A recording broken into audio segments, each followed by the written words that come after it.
नमस्कार दोस्तों, नर्सिंग के इस यूट्यूब चैनल पर आप सभी का स्वागत है। आज के वीडियो में हम लोग पढ़ने वाले कम्युनिटी हेल्थ नर्सिंग का छोटा टॉपिक है लेकिन इम्पॉर्टेंट है, जिस टॉपिक का नाम है ऑक्यूपेशनल हेल्थ। इस वीडियो में हम लोग जानेंगे ऑक्यूपेशनल हेल्थ के बारे में, उसके साथ जितना भी डिलीवरी किट होता है उससे रिलेटेड चीज़ें भी हम लोग जान जाएंगे। क्योंकि ये टॉपिक छोटा है तो अलग से वीडियो बनाएंगे, तो इसमें छोटा रहेगा, तो इसलिए दोनों को कंबाइन करके एक ही वीडियो में आप लोग को हम समझा देंगे। पहले हम लोग जानेंगे ऑक्यूपेशनल हेल्थ होता क्या चीज़ है।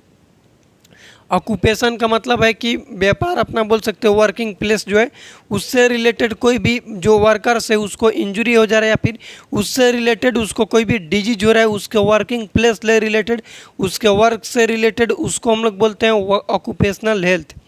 जैसे कोई पेशेंट कोयला के खदान में काम करता है तो उसको लंग्स डिजीज होने के बहुत ज़्यादा चांस होता है।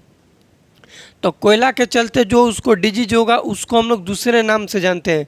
जैसे हो सकता है कि कोई टीन वाले जगह पर बहुत ज़्यादा काम करता है, टीन की वजह से हो गया, फिर कॉटन जहाँ पर रुआ ये सब वाला रहता है जगह, वहाँ पर काम कर रहा है और कॉटन डस्ट की वजह से उसको कोई भी डिजीज होता है तो उसको कॉटन डस्ट या फिर उसका दूसरा नाम होता है, उसको इस तरीके से हम लोग बोलते हैं। वही चीज़ें हम लोग जानेंगे। फर्स्ट है कि सिडेरोसिस का मतलब क्या होता है, सेकंड है सिलिकोसिस, एंथ्रोकोइसिस, बागासिस। ये सबसे ज़्यादा पूछा जाता है 4 नंबर वाला कि ये क्या होता है। सिर्फ इसको याद करना है, बस आप लोग को ये जान जाइए। पहला है सिडेरोसिस। सिडेरोसिस का मतलब होता है आयरन, क्योंकि आयरन का टॉक्सिसिटी भी होता है तो उसको हम लोग बोलते हैं हिमेटोसिडेरोसिस। जो होता है वही होता है हीमोसिडेरोसिस। तो सिडेरोसिस का मतलब होता है कि आयरन डस्ट के वजह से, आयरन डस्ट मतलब कि लोहा के जो बहुत ज़्यादा जो कबाड़ में काम करते हैं, कबाड़ जो आयरन डस्ट है उसके वजह से उसको कोई भी ऑक्यूपेशनल हजार्ड्स होता है, उसको प्रॉब्लम होता है तो उसको हम लोग क्या बोलेंगे, आयरन डस्ट के वजह से हो रहा है तो उसको हम लोग बोलते हैं सिडेरोसिस। सिलिकोसिस का मतलब होता है कि सिलिका डस्ट से, सिलिका डस्ट से प्रॉब्लम होगा तो उसको हम लोग बोलते हैं सिलिकोसिस। एंथ्रोकोइसिस का मतलब होता है कि कोयल डक्ट से, कोयल डस्ट मतलब कि कोई आदमी है और कोयला के खदान में काम कर रहा है और उसके वजह से उसको कोई भी हजार्ड्स हो रहा है तो उसको हम लोग क्या बोलेंगे, कोयल डस्ट से हुआ तो एंथ्रोकोइसिस। ये भी क्वेश्चन पूछा जाता है तो इसको भी स्टार मार्क दे दीजिएगा। और एक होता है बागोसिस और एक होता है बाइसनोसिस, याद रखिएगा, ये दोनों में कन्फ्यूज़न होता है। ये लिखे हैं बागोसिस और ये बाइसनोसिस। बागोसिस का मतलब होता है कि शुगर डस्ट, शुगर डस्ट मतलब कि जो शुगर केन जो होता है ऊख वाला होता है ना, उसके वजह से ईख जो होता है वहाँ पर काम कर रहे, लगातार चीनी फैक्ट्री में काम करे, उसके वजह से उसको हजार्ड्स होगा, उसको हम लोग बोलते हैं शुगर डस्ट, या फिर इसी को ऑक्यूपेशनल हेल्थ में क्या बोलेंगे, बागोसिस बोलते हैं। और बाइसनियोसिस का मतलब यहाँ पर लिख लीजिएगा कि बाइसनियोसिस का मतलब होता है यहाँ पर कॉटन डस्ट, कॉटन डस्ट। और बाइसनियोसिस का दूसरा नाम होता है मंडे फीवर, मंडे फीवर। तो इसमें से 2 क्वेश्चन बना। फर्स्ट क्वेश्चन बना कि बाइसनियोसिस का दूसरा नाम क्या होता है, फिर ये जो डिजीज है किसके कारण के वजह से होता है, तो हम लोग क्या बोलेंगे कि कॉटन डस्ट के वजह से होता है। या फिर इसका दूसरा नाम क्या है तो इसको हम लोग क्या बोलेंगे कि इसको मंडे फीवर बोलते हैं। ठीक, जहाँ तक क्लियर। नेक्स्ट है स्टीनोसिस। स्टीनोसिस का मतलब होता है कि जो टीन डस्ट है, टीन डस्ट, टीन डस्ट, टीना वाले जगह पर जो काम करते हैं उससे रिलेटेड होगा तो उसको बोलते हैं स्टीनोसिस। नेक्स्ट है इम्पोर्टेंस है, मेडिकल सर्जिकल नर्सिंग में भी इसको पढ़ने के लिए मिलता है, जो है विल्सन डिजीज। विल्सन डिजीज क्या होता है, तो कॉपर एक्यूमुलेशन हो जाता है आई में, कॉपर एक्यूमुलेशन इन आई, एक्यूमुलेशन। और विल्सन डिजीज का मोस्ट साइन सिम्टम्स पूछा जाता है कि जो क्या होता है, तो होता है KF रिंग, याद रखिएगा KF रिंग। केफ का मतलब होता है केसर फ्लेशर रिंग, केसर फ्लेशर रिंग, याद रखिएगा, ये भी क्वेश्चन पूछा जाता है कि विल्सन डिजीज में क्या साइन एंड सिम्टम्स देखने के लिए मिलता है, तो KF रिंग देखने के लिए मिलता है, मतलब कि केसर फ्लेसर रिंग आँख में देखने के लिए मिलेगा, उसको बोलते हैं KF रिंग। कहाँ पर देखने के लिए मिलेगा? आँख पर। विल्सन डिजीज क्या है, तो कॉपर एक्युमुलेशन हो जाता है हम लोग के बॉडी में, आई में, उसका सिम्टम्स देखने के लिए मिलता है, उसको हम लोग बोलते हैं विल्सन डिजीज। प्लम्बिज्म का मतलब होता है कि lead poisoning, lead poisoning, lead का पॉइजनिंग हो जाएगा, जिसको हम लोग क्या बोलेंगे, जिसको मरकरी जो होता है ना लेड, उसका पॉइजनिंग हो जाना है, उसको बोलते हैं प्लम्बिज्म। नेक्स्ट है ऑक्यूपेशनल कैंसर, किसको बोलते हैं, तो स्किन कैंसर को ऑक्यूपेशनल कैंसर बोला जाता है, स्किन कैंसर को ऑक्यूपेशनल कैंसर बोला जाता है। CTS कार्पल टनल सिंड्रोम क्या होता है, तो ये मीडियल नर्व का डैमेज होने से होता है। कौन से नर्व का क्वेश्चन डायरेक्ट पूछा जाता है कि कौन से नर्व के डैमेज होने से कार्पल टनल सिंड्रोम होता है, तो मीडियल नर्व जो है उसके डैमेज होने से कार्पल टनल सिंड्रोम होता है। कार्पल टनल सिंड्रोम होगा और मीडियल नर्व डैमेज होगा, तो इसमें टेस्ट किया जाता है फेलन टेस्ट, फेलन टेस्ट।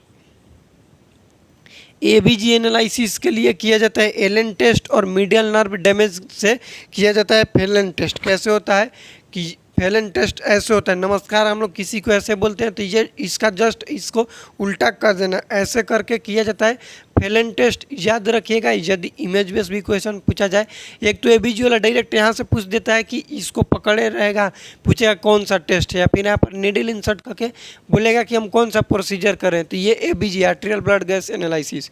लेकिन फेलन टेस्ट इस तरीके से किया जाता है, इसको याद रखिएगा, ऐसे प्लेन टेस्ट किए जाते हैं। हम यहाँ पर कोशिश करेंगे कि इमेज भी लगा दें। ये हो गया हम लोग का ऑक्यूपेशनल हेल्थ से रिलेटेड। सबसे पहले जाने कि सिडेरोसिस इज कॉज्ड बाई, तो आयरन डस्ट जो होता है उससे सिडेरोसिस होता है। सिलिकोसिस सिलिका डस्ट से होता है। एंथ्रोकोइसिस कोयल डक्ट से होता है। मोस्ट इम्पोर्टेंट ये क्वेश्चन पूछा जाता है, पहले तो कोयला वाला पूछा जाएगा, और नेक्स्ट ये पूछा जाता है कि शुगर केन डस्ट से होगा तो उसको क्या बोलते हैं, तो बोलेंगे बागासोस, शुगर केन वाला ये है बागासोसिस, और बाइसनोसिस क्या होता है, तो कॉटन डस्ट होता है। नेक्स्ट केसर प्लेसर रिंग क्या होता है, तो विल्सन डिजीज में देखने को मिलता है। विल्सन डिजीज क्या होता है, तो कॉपर एक्युमुलेशन हो जाता है बॉडी में, इसका साइन एंड सिम्टम्स आँख में देखने को मिलता है, केसर प्लेसर रिंग। उसके बाद हम लोग का हो गया विल्सन डिजीज। प्लम्बिस में क्या होता है, तो लेड टॉक्सिटी को बोलते हैं। ऑक्यूपेशनल कैंसर किसको बोला जाता है, तो स्किन कैंसर को ऑक्यूपेशनल कैंसर बोला जाता है।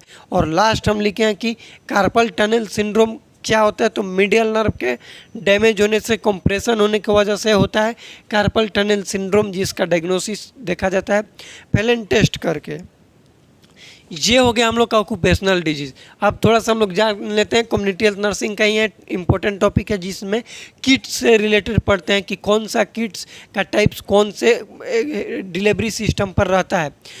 किट्स बता दे तो किट्स कितने ABCD होता है, उसके बाद E से P तक होता है। सब सेंटर होता है, PSC होता है, और community health centre. 3 level delivery centre होता है। सब सेंटर पर किट A, B और C होता है। जानना हम लोग का ये इम्पोर्टेंस है कि किट A में क्या होता है, किट B में क्या होता है, और किट C में क्या होता है। किट A जो है सब सेंटर पहले लिखें किट ए में ORS ओरल रिहाइड्रेशन सॉल्यूशन या फिर साल्ट रहता है। किसमें, किट ए में। विटामिन ए रहता है, आयरन फॉलिक एसिड रहता है किट ए में, उसके साथ प्रोडिन आयोडीन जो कि बेटाडीन सॉल्यूशन होता है वो रहता है। जिंक रहता है, कोट्रीमोक्साजोल रहता है फंगल इन्फेक्शन के लिए, जिंक का टैबलेट रहता है, इसको याद रखिएगा। नेक्स्ट है किट बी में क्या रहता है, तो किट बी में याद करने का ट्रिक याद रखिएगा PDA। PDA जो है उससे याद रखेंगे, ऐसे तक PDA जो है हार्ट डिजीज है उससे याद रख सकते हैं। P का मतलब PCM पैरासीटामोल रहेगा, डाइसाइक्लोमाइन रहेगा, और एल्बेंडाजोल। एल्बेंडाजोल क्या होता है, तो जो वर्म इन्फेस्टेशन होता है रोग उसको ट्रीट करने के लिए रहता है। जो हम लोग बोल सकते हैं कि पेट में कीड़े पड़ते हैं उसको बोलते हैं वर्म इन्फेस्टेशन, उसको ट्रीट करने के लिए एल्बेंडाजोल उसका ड्रग ऑफ चॉइस रहता है उसके लिए। किट सी और किट डी में थोड़ा सा डाउट रहता है, याद रखिएगा किट सी में इंसेंशियल इक्विपमेंट रहते हैं लेकिन डिलीवरी वाला किट नहीं रहता है। डिलीवरी किट किट डी में रहता है, इसको याद रखिएगा, जो कि पीएचसी पर अवेलेबल रहता है। कई बार यह भी बता दिया जाता है कि किट सी में डिलीवरी वाले इक्विपमेंट रहते हैं, नहीं, किट सी में इसेंशियल इक्विपमेंट, नीडल हो गया, सीजर हो गया, ये सभी छोटे मोटे जो इसेंशियल इक्विपमेंट्स हैं वो रहते हैं किट सी में। जो किट डी है प्राइमरी हेल्थ सेंटर पर अवेलेबल रहता है। किट डी में क्या रहता है, तो डिलीवरी का इक्विपमेंट रहता है। याद कर लीजिएगा कि जो डी है, डी पर डिलीवरी होगा, यानी कि जो डिलीवरी वाला इक्विपमेंट है वो किस में रहेगा, तो किट डी में रहेगा। इसको आप लोग याद रखिएगा। नेक्स्ट है CHC कम्युनिटी हेल्थ सेंटर पर कौन सा किट रहता है, तो किट ई से लेकर किट पी तक। किट ई से लेकर किट पी तक रहता है कहाँ पर, तो इस कम्युनिटी हेल्थ सेंटर पे। अब ये तो आप लोग को याद ही होगा कि जो सब सेंटर है कितना पॉपुलेशन कवर करता है, 3000 से 5000 तक। 3000 हो जाएगा हिली में और 5000 हो जाएगा प्लेन में। और ये प्राइमरी हेल्थ सेंटर जो होता है ये हो जाएगा 20000 से 30000 तक। 20000 हिली में, 30000 प्लेन में। और जो कम्युनिटी हेल्थ सेंटर है ये होता है 80,000 से लेकर के 80K से लेकर के 120K। 80,000 हिली में हो जाएगा, हिली में, और 120 हो जाएगा प्लेन एरिया। प्लेन, इसको याद रखिएगा, हिली और प्लेन एरिया, इसको थोड़ा सा ध्यान दे दीजिएगा। प्लेन एरिया का मतलब कि शहरी वाला जो एरिया है उसमें, और हिली का मतलब पहाड़ी जो एरिया है उसमें पॉपुलेशन कवर, पहाड़ क्षेत्र जो होता है उसको हम लोग हिली एरिया बोलते हैं। तो उसमें 80,000 तक पॉपुलेशन है तो वो एक CHC हो जाता है। और प्लेन एरिया शहर है तो शहर में ज़्यादा लोग रहते हैं तो उसके लिए 1,20,000 तक चल जाएगा। ये हम लोग का छोटा टॉपिक था, इंपॉर्टेंट से याद रखिएगा। ऑक्यूपेशनल हेल्थ से रिलेटेड और किट्स जो भी डिलीवरी केयर सिस्टम पर अवेलेबल रहता है उससे रिलेटेड। इसमें डाउट में नहीं रहिएगा कि जो किट डी है और उसमें डिलीवरी रहता है जो कि PHC पर रहता है। किट बी में सिर्फ यही 3 चीज़ रहता है, पैरासीटामोल रहेगा, डाइसाइक्लोमाइन रहेगा और एल्बेंडाजोल रहता है। इस वीडियो में कुछ भी डाउट होगा तो कमेंट कीजिएगा, वीडियो को अपने दोस्तों के साथ शेयर कीजिएगा। मिलते हैं अगले वीडियो में, तब तक के लिए जय राम जी की।